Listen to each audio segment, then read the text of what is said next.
morning. Boker Tov. It's Tuesday.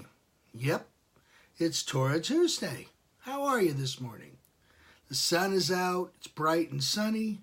Life is good. Unless you're in Hawaii, but then you got a volcano to contend with. But sorry about that. But here we go. Mr. and Mrs. Stein lived a very simple life. They owned a clothing store in the not-so-great part of town. Mr. Stein kept the back office, and Mrs. Stein handled the selling. Their customers were very loyal and had no problem with the Steins closing the store every Saturday. If you needed the Steins, you either looked in the store or the shul. Life was good. Their children were off to the big city with families of their own, and they wanted for nothing. 6 years went by, and time for Mr. Stein to do the yearly books.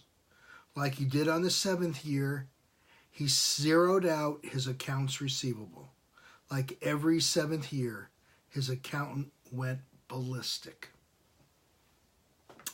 "Your loyal customers are stealing for you," he would scream in a sarcastic tone. "They know what you're going to do and when you're going to do it. They are taking advantage of you." On and on he would yell and scream at Mr. Stein. The Steins' customers would come into the store within a week of getting their statement, and every man and every woman would come up to the Steins, thank them, and shake their hand. Never did the Steins pull away with their hands empty. There's always cash. No one asked. It just happened. The Steins would take a portion of this cash, and of course they would donate it. The roof leaked one year. Word spread, and a roofer came. No, he would not take their money. The car broke down. No, the mechanic would not take the Steins' money either. 50 years the Steins were in business. It was time to retire. The whole town came out for the celebration. The mayor gave us one of his speeches. The customers would tell stories about the store, and every man, every woman, and child hugged Mr. and Mrs. Stein. They turned off their lights for the last time, locked the door for the last time, and turned to see that the crowd was still there. It was Friday and the sun was going down. Everybody knew that. Everybody knew where the Steins were headed, but yet no one left.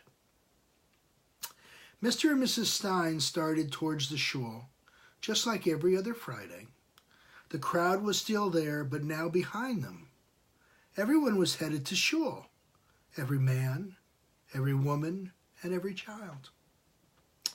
Mr. and Mrs. Stein looked at each other, then the crowd following them, then at each other.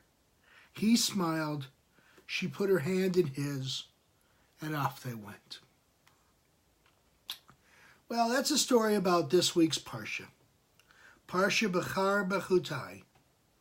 God tells us about the sabbatical years and the Jubilee. We are to grow our crops and extend credit for 6 years. In the 7th year, we are to let the land rest, forgive outstanding debts, and rotate possession of the property. Just like on Shabbat, we rest. Can you imagine the bank writing off your house or car note? Not likely.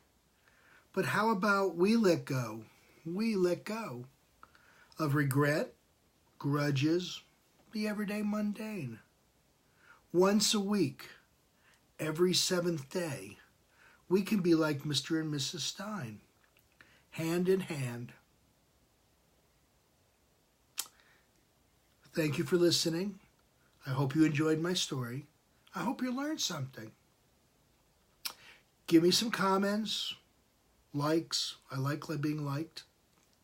Think about that. Like being liked. And I'll see you next week, Torah Tuesday. Hey.